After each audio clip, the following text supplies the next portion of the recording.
সম্মানিত সুধী মন্ডলী, আসসালামু আলাইকুম।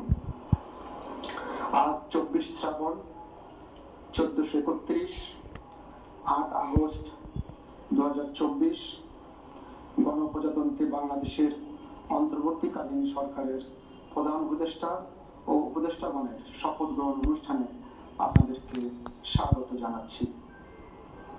অনুষ্ঠানের শুরুতে আমি গভীর শ্রদ্ধার সাথে স্মরণ করছি স্বাধীনতা যুদ্ধের অমর শহীদ, বীর মুক্তিযোদ্ধা ও সম্ভ্রমহারা মা বোনদের।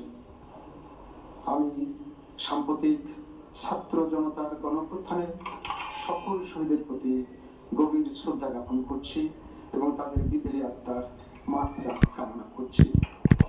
তাদের প্রতি সম্মান জানিয়ে আমরা এখন 1 মিনিট নীরবতা পালন করব।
সবাইকে ধন্যবাদ।